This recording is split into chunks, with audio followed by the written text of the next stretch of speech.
Only on Tuesday night, a generous and heartwarming gesture from a school mentor. When he saw dozens of children forced to eat a cold, minimal lunch at school, he stepped up. He didn't just buy them lunch for a day. He paid off their overdue account balances. Local 2's Keith Garvin joins us live with this story of kindness tonight. Keith?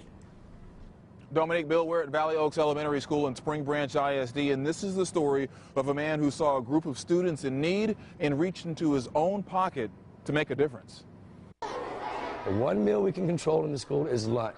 In his 10 years as a mentor and tutor, Kenny Thompson has always done his best to meet the needs of the students in his life. That's exactly what he did Monday when he learned that some children at Valley Oaks Elementary School in Houston who had negative balances on their lunch accounts were receiving different lunches than the other kids. Cold cheese sandwiches instead of a full tray of food. He was spurred to take action after hearing last week dozens of Utah students whose accounts were delinquent had their lunches taken and thrown away. I'm like, wow, you know, I know that's probably a situation at my school and the school my son goes to, and they're the schools I mentor at, so I came in and inquired about it.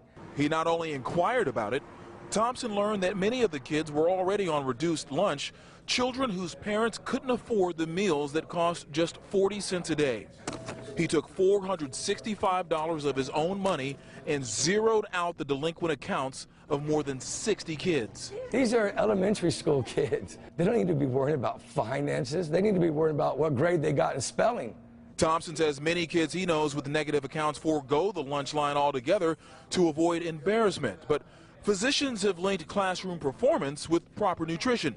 Thompson believes he made a difference when he made the decision to help those students. When I left the building knowing that they were getting fed, didn't have that stress, best money I ever spent.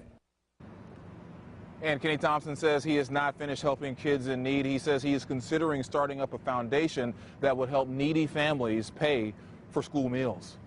Reporting live from West Houston, Keith Garvin, KPRC Local 2. Keith, thanks very much. You know, another point of this, aside from the fact that the kids aren't getting a nutritious lunch, is that they're humiliated because they get to the line, they find out that their parents haven't paid, and they're told you can't have a lunch, you get this. Well, nicely done. You know, it's people like Kenny who can brighten up our newscast and show some humanity in this I'd like world. to meet him sometime. I'd like to Thanks, also. Kenny.